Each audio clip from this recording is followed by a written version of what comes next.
يلا بينا نعمل الفراخ على طريقة الشيف لامور. النهارده لامار هتعمل لنا الفراخ على طريقتها. يلا بينا بقى يا لامار. هنبدا بايه؟ هنسمي الله ونصلي على الرسول عليه افضل الصلاه والسلام. اول حاجه هننزل بايه؟ سمنة. يلا ننزلي بالسمنه نساعد لامار. بسم الله. نسيب بقى السمنه ايه دقيقه كده عشان ايه.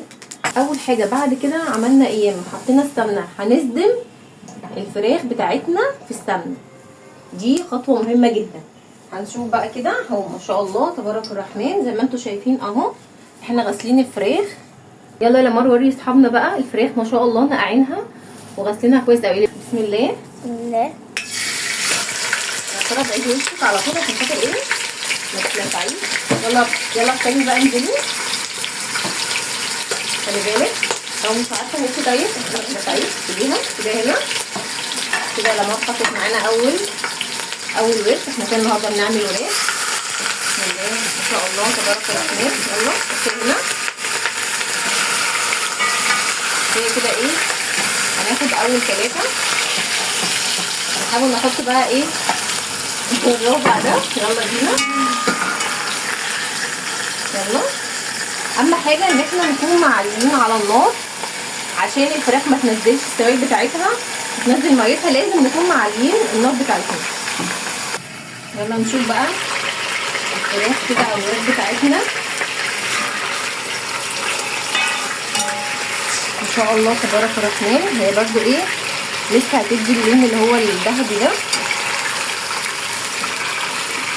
الصدمه دي بتفرق قوي في طعم الفراخ.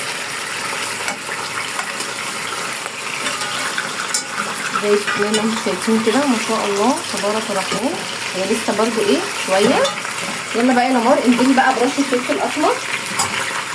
حاولي انك توزعيها على الفراخ كلها او على الوراك بتاعتنا كلها. بصي لو مش عارفه بصي مولي كده. يلا كملي. يلا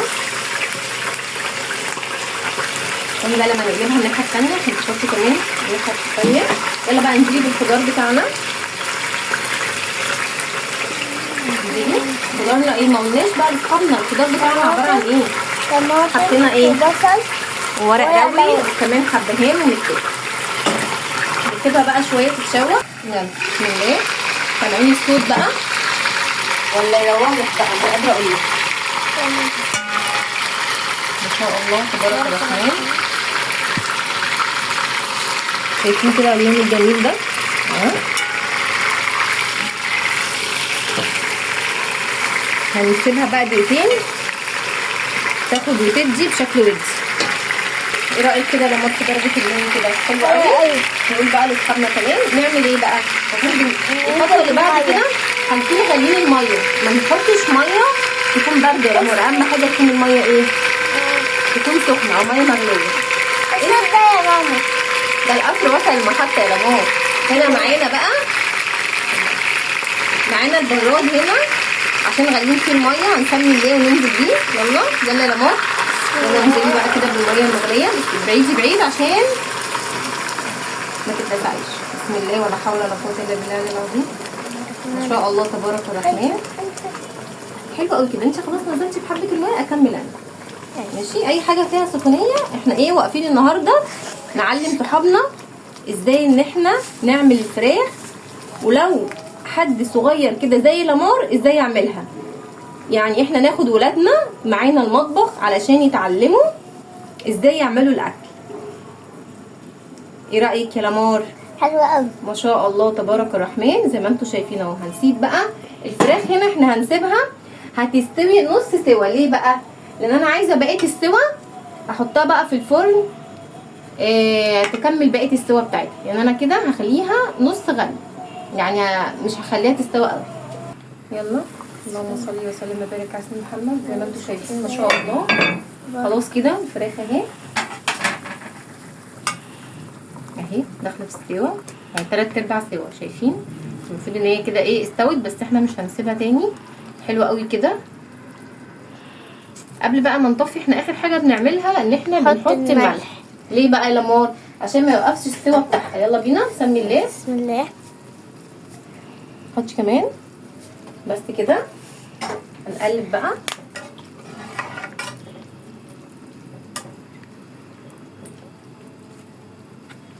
هنطلع بس ايه هنطلع الوراك مع بعض، او نطلع الفراخ بتاعتنا كده، سيبها تتصفى، وبعد كده ايه هنبتدي ان احنا نتبلها عشان ندخلها الفرن. لو انت حابه بقى ان انت تاكليها مسلوقه مفيش مشكله، لو انت حابه ان انت كمان تعمليها محمره زي ما لمار بتقول كده، تحمليها بالزبده كده والسمنه، مفيش مشكله زي ما انت تحبي. احنا ايه اهم حاجه اللي انت تحبيه تعمليه.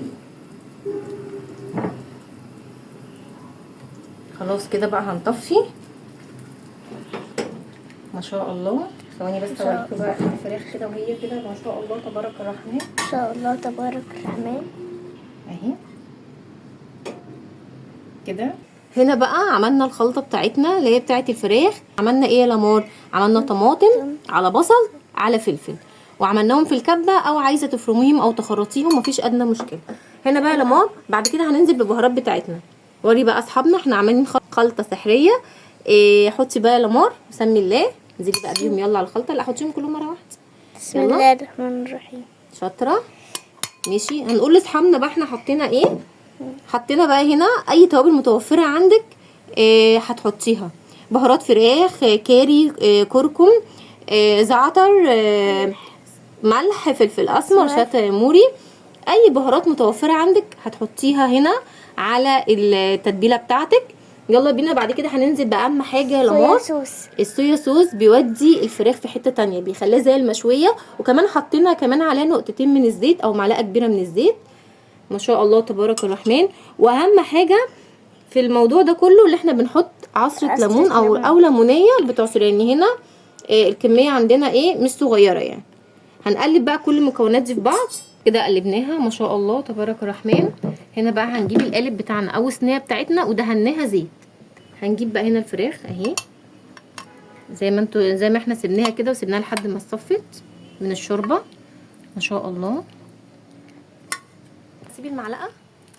يلا حاولي ان انت ايه بالراحه كده غرقي بقى الفراخ بالصوص بتاعها. ماشي. بس هنساعد لمار اهو. شاطره يا موري اهو.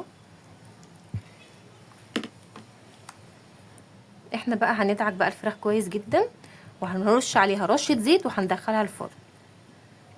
احسن حاجه تعملوها قبل ما تسووا الفراخ لازم تسيبوها في التلاجة على الاقل ساعه او ساعتين عشان تاكلوا التتبيله بتاعتها.